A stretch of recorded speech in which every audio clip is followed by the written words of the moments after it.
On va faire un petit tour dans l'épicerie, je vais vous présenter l'épicerie. Oui, merci. Donc il y a des coussins, etc. D'accord.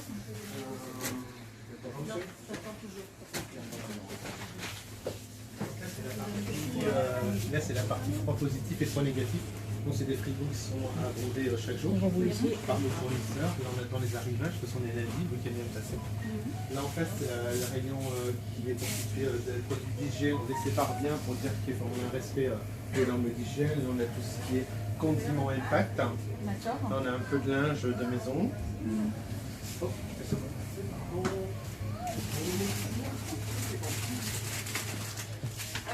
donc là ici on a un rayon fruits et légumes qui est en plein aménagement.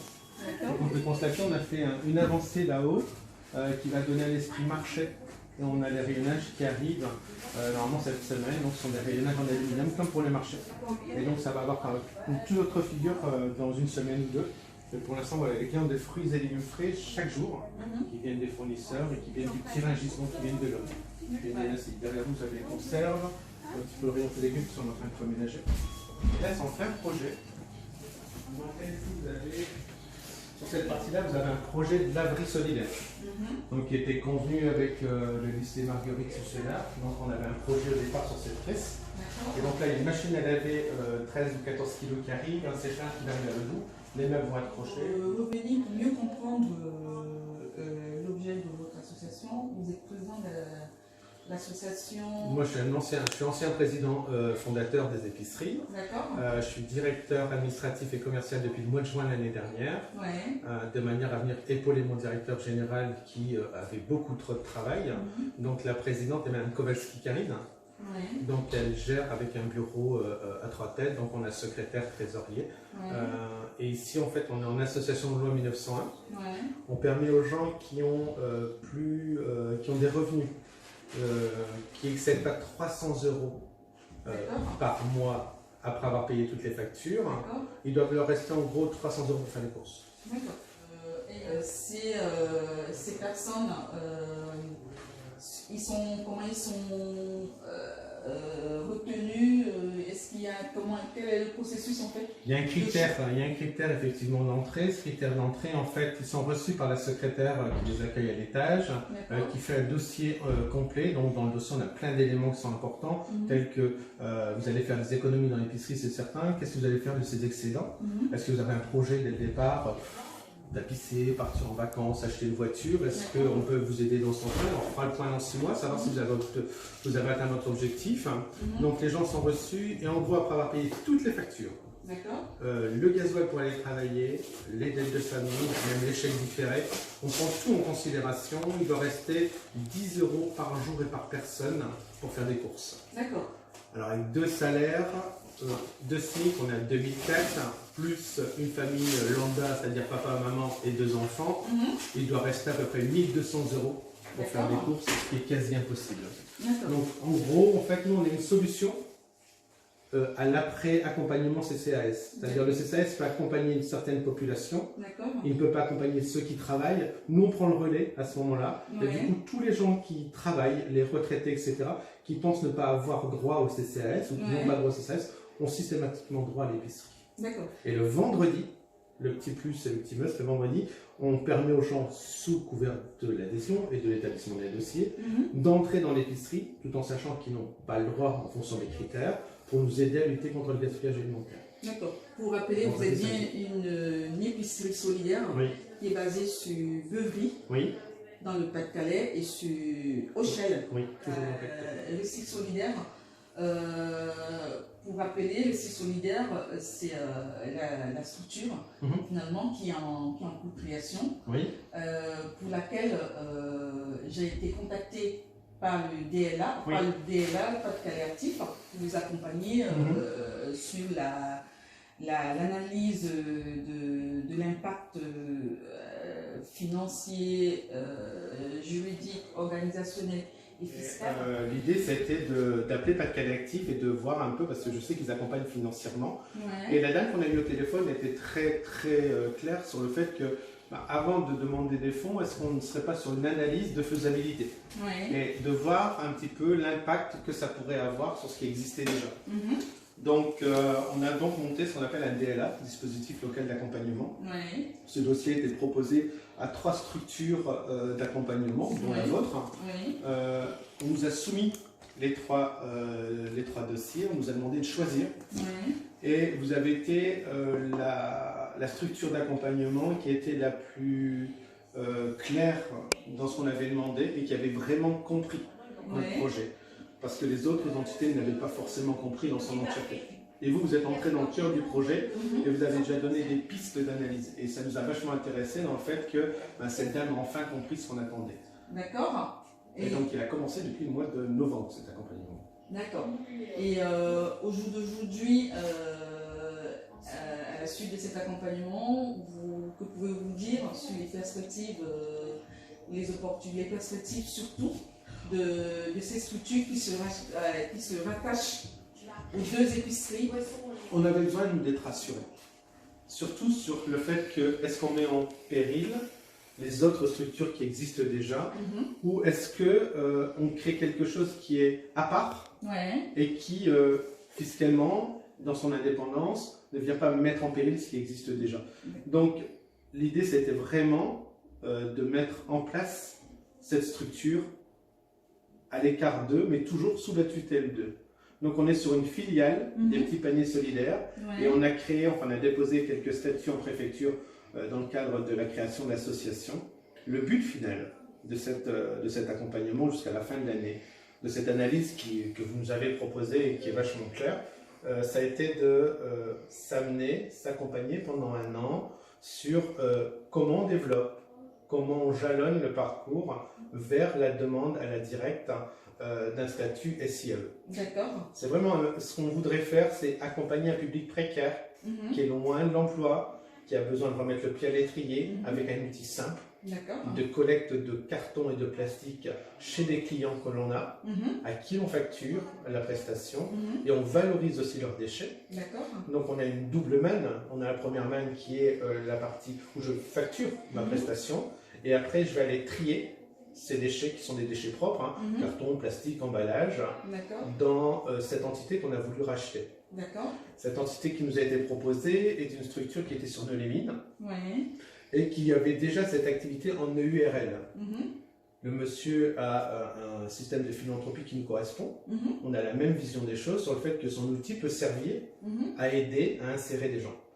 Donc on s'est compris dès le départ, on reprend cette structure, on s'essaye pendant un an. On a déjà recruté 4 personnes pour cette structure. Bravo. Donc, c'est pas rien, c'est compliqué. Mais on s'est fait aider par Pôle emploi, par la mission locale. On s'est fait aider aussi par le prix de Béthune, dans le cadre de notre demande. Ils ont très bien compris ce qu'on attendait. On a eu un public qui était assez éloigné de l'emploi, donc on a pu recruter une secrétaire comptable qui va faire la facturation en temps et en heure, ce qui n'était pas fait sur la précédente structure.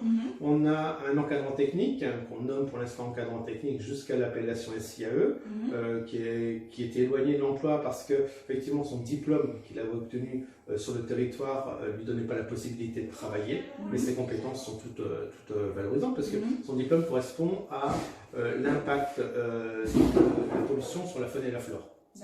Nous, on est pile poil dans l'écologie, on est pile poil dans le recyclage, dans la valorisation. Donc, on a trouvé sens à l'embaucher. Donc, il y a monsieur Calès, madame Rollins, qui est secrétaire comptable, et puis on a 2 collecteurs. Parce qu'on a créé 2 postes, un poste du matin et un poste de l'après-midi. Donc, ils vont collecter chez les clients, ils valorisent sur site avec les presses qui sont à disposition l'ensemble de ce qu'ils ont collecté. Donc, ils mettent en balle, et ces balles, après, sont livrées vers les différents partenaires qui rachètent ce qu'on a valorisé. Donc là, 4 embauches qui ont été faites en phase finale sur l'accompagnement DLA. D'où votre présence aujourd'hui. Oui. Et si vous avez un conseil, 3 conseils à donner à une structure qui rencontre la même problématique que vous, sur les questions d'impact liées à d'appréciation d'impact financier, fiscal, organisationnel, juridique lié à l'acquisition, à la diversification de ces activités dans le cadre du développement durable dans un groupe associatif. quels conseils, 3 ou 2 conseils vous pouvez donner à ces structures? D'une part, la structure, on se sent vachement seul quand on est créateur d'emploi et quand on est créateur d'entreprise. Donc, leur faire prendre conscience qu'il existe des choses sur le territoire, même pour le tissu associatif, d'accompagner et de pouvoir réaliser des rêves qu'on a fait. Sinon, on part à l'aventure. Moi, j'ai un principe qui dit je serais partant pour faire des projets Martin Luther King. J'ai fait un rêve, le lendemain, je l'accomplis. De tout en blanc, je l'aurais fait, mais je l'aurais certainement mal fait. Parce que j'aurais pas été accompagné. À mon avis, j'aurais commis l'erreur d'intégrer dans mes épiceries la partie recyclage. Et là, avec votre vision, en fait, on s'aperçoit que le recyclage est imposable, à l'inverse que les épiceries non. Donc on les met tous les deux en péril, on les réunit. À l'inverse, on crée une filiale, on recrée quelque chose, et on a des entités indépendantes sur le fait de dire que celle-ci elle coule, les autres continuent à exister. Donc partir à l'aventure comme ça, c'est bien, c'est le modèle associatif, l'association est conçue pour ça. Mais se faire accompagner, c'est beaucoup mieux. Et dans l'idée qu'il existe sur le territoire, c'est vrai, vachement méconnu, pas de quel actif a son impact, sur l'ensemble des associations qui existent, sur l'accompagnement, sur l'aide à la mise en place, sur les financements, sur la gestion et sur la continuité. L'économie sociale et solidaire est l'un des plus grands employeurs après l'artisanat sur l'ensemble de notre territoire, d'où la création d'une délégation ministérielle. Et si vous avez à travers l'accompagnement que vous avez reçu par le cabinet Autresco 3S dont je représente, à travers cet accompagnement, si vous avez une opinion à donner, une distinction à avoir entre l'accompagnement d'un expert comptable et l'accompagnement d'un consultant, puisque vous avez reçu 3 offres d'accompagnement, quel recul pouvez-vous avoir sur ces différents professionnels? Là, on a mis en lumière, en fait, avec votre accompagnement, on a pu mettre en lumière le fait qu'on arrive sur un volume de chiffre d'affaires qui est assez conséquent avec les épiceries, plus recycle solidaire. Donc, il a fallu qu'on se mette en tête qu'on va devoir changer notre méthode de compter. On n'est plus sur de la comptabilité analytique, on sera sur de la comptabilité d'engagement, comme il a été cité. Ça change toute la donne. Parce qu'on a dû mettre des gens derrière des postes qui étaient des postes clés. Et ces postes clés, si on passe à côté, on n'est pas bon du tout en termes d'administration et en termes de fiscalité. Donc il est important, avec un regard d'un expert comptable et pas d'un cabinet consultant, de savoir mettre en place toute cette législation. Dans le cadre où effectivement vous êtes accompagné par un comptable classique et pas un expert comptable, il va falloir qu'à la fin de l'année, on demande un bilan, un expert comptable sur notre exercice. Donc l'intervention d'un cabinet d'experts comptables avec conscience, et ce qu'il faut bien prendre conscience, est-ce que ça nous aurait coûté en termes d'amende ou de pénalité? On en est très très très loin. Donc appeler un cabinet d'experts comptables, un accompagnement avec des gens qui savent de quoi ils parlent, parce que c'est leur métier, aller chercher un boulanger pour faire du pain, aller chercher un expert comptable pour faire des comptes, ça a son sens. Vous avez apporté une bonne conclusion. Donc on comprend pourquoi il est important de faire appel à un expert comptable